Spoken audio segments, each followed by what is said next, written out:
Hello দোস্ত, ইতিমধ্যে SSC GD কনস্টেবলের ফর্ম ফিল আপ অলরেডি চালু হয়ে গেছে। ফর্ম ফিল আপ না করে থাকলে অবশ্যই ফর্ম ফিল আপ করে নেবেন। তো দেরি না করে আমরা আজকে এসএসসি জিডি ফর্ম ফিল আপের যা এলিজিবিলিটি ক্রাইটেরিয়া, সিলেকশন প্রসেস, তা সব কিছু এখন দেখব। তো স্টেপ বাই স্টেপস আমরা দেখে নিই।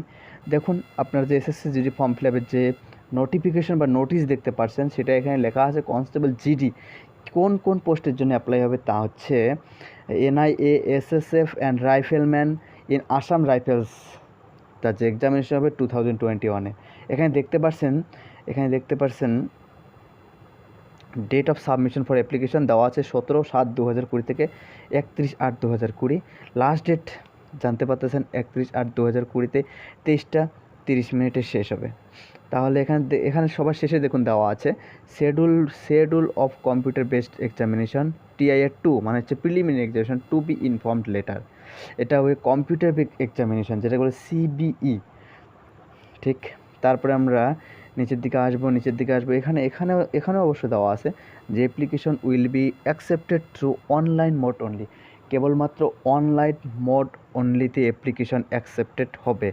তারপর নিচের দিকে চলে আসুন। এখানে যা কিছু যাবতীয় এখানে দেখতে পাচ্ছেন পে স্কেল দেওয়া আছে। এই পে স্কেলে এখানে দেওয়া আছে পে লেভেল 3 পে লেভেলের চাকরি। ভাই, খুবই মহত্বপূর্ণ চাকরি, যেটাগুলো খুবই ভালো স্যালারির চাকরি। 21,700 থেকে 69,100 টাকা পর্যন্ত স্যালারি লেভেল।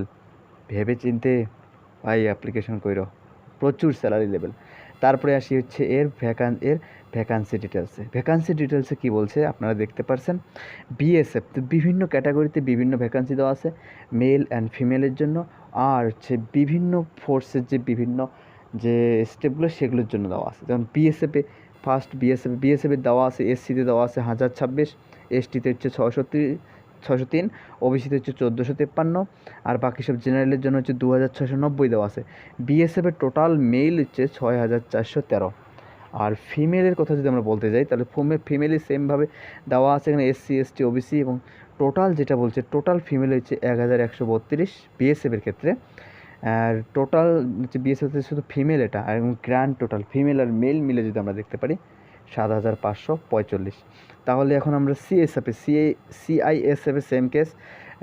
SCদের জন্য দেওয়া আছে 1133। এভাবে সেম মেইলের জন্য টোটাল হচ্ছে 7610, আর সেমভাবে ফিমেলের জন্য 854 দেওয়া আছে। আর গ্র্যান্ড টোটাল ফিমেল আর মেল মিলে হচ্ছে 8464। এভাবে যদি আমরা দেখতে পারি, ধরি SSB, ITBP, AIR, NIA, SSF এবং সব মিলিয়ে টোটাল ভ্যাকান্সি হচ্ছে আমাদের 25,000। এরপর আমরা দেখে নিই আর কি এলিজিবিলিটি আছে। আর এলিজিবিলিটি দেখুন, যেমন ধরুন এখানে এজ লিমিট দেওয়া আছে। এজ লিমিট অলরেডি আপনারা জানেন হয়তো যে 18 থেকে 23 বছরের মধ্যে হতে হবে, আর সে সালটা হচ্ছে 1/8/2021 মধ্যে হতে হবে। আর এখানে একটা খুব গুরুত্বপূর্ণ একটা জিনিস দেওয়া আছে, সেটা হচ্ছে যে আপনি যদি কখনও 2/8/1998 সালের আগে জন্মগ্রহণ করে থাকেন তাহলে হবে না, আর 1/8/2003 সালের পরবর্তী যদি জন্মগ্রহণ করে থাকেন তবুও হবে না। সো এটা ফর্ম ফিল আপ করার সময় এটা মাথায় রাখবেন বা ধ্যান রাখবেন। তারপরে দেখুন এখানে দেওয়া আছে ক্যাটাগরির ক্ষেত্রে দেওয়া আছে, এখানে ক্যাটাগরির বিষয়ে দেওয়া আছে। যেমন SC STর ক্ষেত্রে 5 বছর ছাড়, আদার্স এক্সামিনেশনগুলোর ক্ষেত্রে সেম। OBCর ক্ষেত্রে যেটা দেওয়া আছে 3 বছরের ছাড়, এক্স সার্ভিসম্যান 3 বছর, হাবিজাবি যা কিছু দেওয়া আছে। হয়ে গেল। তো নেক্সটে আসি, দেখি আমরা নেক্সটে কী আছে। নেক্সট এখানে দেখবো আমরা কী আছে। এখানে দেখব যে incentive to NCC certificate holders. যদি কারো NCC সার্টিফিকেট থাকে তার ক্ষেত্রে আলাদা ধরনের এক্সট্রা অ্যালাউন্সেস দেওয়া হবে। যেমন ধরো এখানে দেওয়া আছে, এখানে বেসিকভাবে উল্লেখ করে দেওয়া আছে ক্লিয়ারভাবে, যে NCC সার্টিফিকেটের জন্য তারা 5% ম্যাক্সিমাম মার্কস দেবে এক্সামিনেশনে। NCC B ক্যাটাগরি হতে থাকলে তাকে 3%, NCC A সার্টিফিকেট হয়ে থাকলে 2%। এখানে সার্টিফিকেটে মেনশন করে দেওয়া থাকে যে আপনি NCCর মধ্যে কোন ক্যাটাগরিতে পড়েন। ঠিক আছে, তাহলে এগুলো এক্সট্রা অ্যালাউন্সেস আপনারা NCC সার্টিফিকেট থাকলে পাবেন। নেক্সটে চলে আসি। নেক্সটে দেখা যাচ্ছে অ্যাপ্লিকেশন ফি হচ্ছে কেবলমাত্র 100 রুপিস। এগুলো হচ্ছে ফর জেনারেল ক্যাটাগরি। আর SC এসটি এদের এক্স সার্ভিসম্যান এদের জন্য কোনো টাকা লাগতেছে না। তারপর আমরা নেক্সট দেখতেছি সেন্টার্স অফ এক্সামিনেশন। আপনি যে জায়গায় বাস করেন সেই জায়গার সেন্টার আপনাকে মনে রাখতে হবে। যেমন ধরুন আমি ওয়েস্ট বেঙ্গল থেকে আসি, তো আমি ওয়েস্ট বেঙ্গল থেকে যদি আমি দেখতে চাই তাহলে আমাকে ইস্ট রিজন দেখতে হবে। আমাকে যে ইস্ট রিজন এখানে দেখা যাচ্ছে, ইস্ট রিজন। ইস্ট রিজনের মধ্যে এখানে দেখুন আমার ওয়েস্ট বেঙ্গল দেওয়া যাচ্ছে। আপনারা মনে রাখবেন যে ইস্ট রিজন মানেই কিন্তু ওয়েস্ট বেঙ্গল পড়তেছে। ওয়েস্ট বেঙ্গলে এই সাইডটাকে ইস্ট রিজন বলা হয়। তাছাড়াও আন্দামান নিকোবর, ইসল্যান্ড, ঝাড়খণ্ড, উড়িষ্যা, সিকিম এগুলোকে নিয়েও বলা হচ্ছে। যেমন আমার ওয়েস্ট বেঙ্গলের মধ্যে বিভিন্ন ধরনের সিট দেওয়া আছে, পরীক্ষার যে সিটগুলো কলকাতা, শিলিগুড়ি, হুগলি দেওয়া আছে আর কি। এগুলো আপনি অ্যাপ্লাই করতে পারেন। তো পরীক্ষায় ফর্ম অ্যাপ্লাই করার সময় অবশ্যই ধ্যান রাখতে হবে যেন আপনার কাছাকাছি যে সিটটা পড়বে সেই সিটটাতে ফার্স্ট প্রিফারেন্স দিতে হবে। সো পরবর্তী দেখি আমাদের আর কি কি আছে। স্কিম অফ এক্সামিনেশান সবথেকে বেস্ট প্যাটার্ন এখানে দেখতে পারবো আমরা। সেটা হচ্ছে যে আমাদের এক্সামিনেশনটা কোন প্যাটার্নটে হবে, বা সিবিই যেটাকে আমরা একটু আগে বলছিলাম কম্পিউটার বেস এক্সামিনেশান, সেটা হচ্ছে পার্ট এতে হচ্ছে জেনারেল ইন্টেলিজেন্স অ্যান্ড রিজনিং, যেটাতে 25টা কোশ্চেন থাকবে। Each of the questions is maximum marks is 25, মানে হচ্ছে প্রত্যেকটা কোশ্চেনের মার্কস 1 করে থাকবে। 25টা কোশ্চেনে 25 মার্কস। তার হচ্ছে পার্ট বিতে থাকবে হচ্ছে general knowledge and general awareness থাকবে, যেখানে 25টা কোশ্চেন থাকবে, 25 মার্কস থাকবে। পার্ট সিতে থাকবে হচ্ছে এলিমেন্টারি ম্যাথামেটিক্স, যেখানে 25টা কোশ্চেন 25 নাম্বার থাকবে। আর পার্ট ডিতে থাকতে হবে ইংলিশ অথবা হিন্দি। যারা ইংলিশ তারা ইংলিশ সিলেক্ট করবে, যারা হিন্দি মিডিয়ামে তারা হিন্দি সিলেক্ট করবেন। সো এটা আপনাদের চয়েসের উপর নির্ভর করবে। এখানে 25টা কোশ্চেন থাকবে, 25 নাম্বার। আর ডিউরেশন অফ টাইম অ্যালোয়েড যেখানে হচ্ছে 90 মিনিট দেওয়া আছে, মানে কম্বিনেশন অফ টাইম হচ্ছে 90 মিনিট। টোটাল পরীক্ষা হবে 90 মিনিটের মধ্যে। তো নেক্সটে চলে আসি।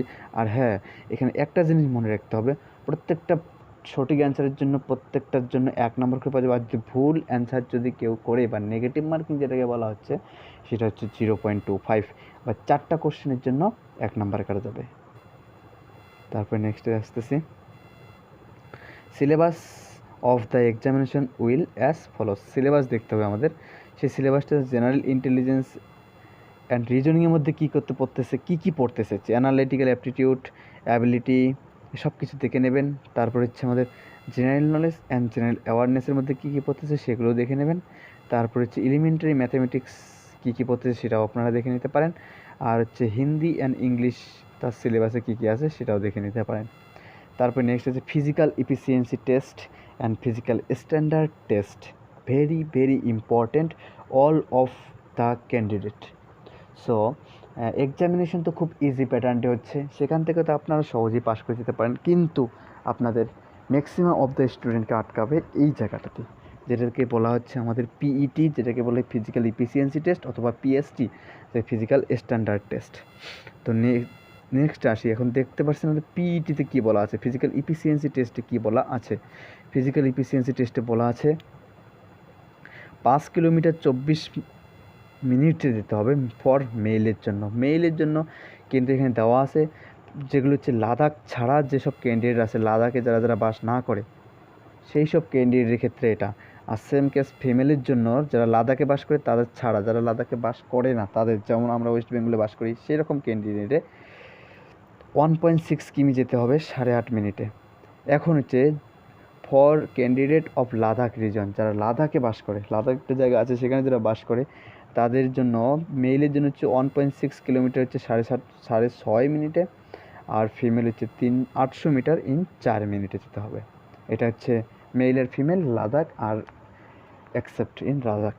সো পরবর্তীতে কী আছে, ফিজিক্যাল স্ট্যান্ডার্ড টেস্ট, এটা হচ্ছে আমাদের পিএসটি বলা হয়। যেমন পিএসটির মধ্যে হাইট পড়তেছে, ওয়েট পড়তেছে, এগুলো যেমন সাপোজ মেলের এখানে দেওয়া আছে 170 সেন্টিমিটার লাগবে, ফিমেলের হচ্ছে 157 সেন্টিমিটার লাগবে দেওয়া আছে।